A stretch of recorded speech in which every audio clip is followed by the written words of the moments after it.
بسم الله الرحمن الرحيم، نحمده ونصلي على رسوله الكريم. أما بعد، فأعوذ بالله من الشيطان الرجيم. بسم الله الرحمن الرحيم. قال الله تبارك وتعالى بلسان عربي مبين.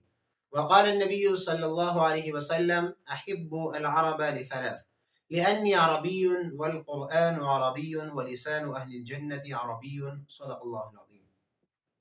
يا مشاهدينا الكرام، مرحبا بكم في هذا البرنامج من إلقاء دروس اللغة العربية. قبل أن نبدأ محادثتنا اليوم وموضوعنا اليوم، أود أن أستفسركم عن أهمية اللغة العربية. هل فيكم من يعرف أهميتها؟ لو أنت لا تعرف أهمية هذه اللغة الميمونة فأنصت وانتبه وتوجه إلي ولا تلتفت إلى جانب آخر. يا مستمعين الكرام، كما تعلمون أن اللغة العربية هي لغة جميلة وسهلة وبسيطة، وتحمل في طياتها معاني عديدة. من تكلم بها وتحدث بها شعر بلذة وحلاوة وعذوبة.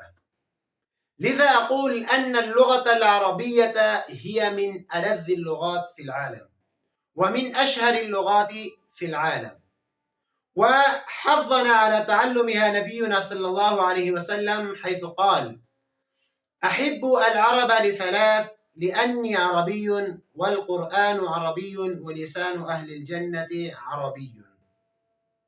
كثير من الناس يقولون أن هذا الحديث ضعيف ولا أصل له، ولكن أنا أقول أن الأحاديث الضعيفة تجري في الفضائل، وأنا أيضا أتكلم وأتحدث عن أهمية هذه اللغة وعن فضيلة هذه اللغة الشريفة.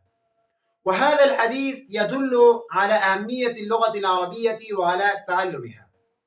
وهناك قول عمر رضي الله تعالى عنه أيضا حيث قال: تعلموا العربية فإنها من دينكم. وفي رواية: تعلموا العربية فإنها تزيد في المروءة. فهذا الحديث أيضا يدل على أهمية هذه اللغة الشريفة ويحثنا على تعلمها.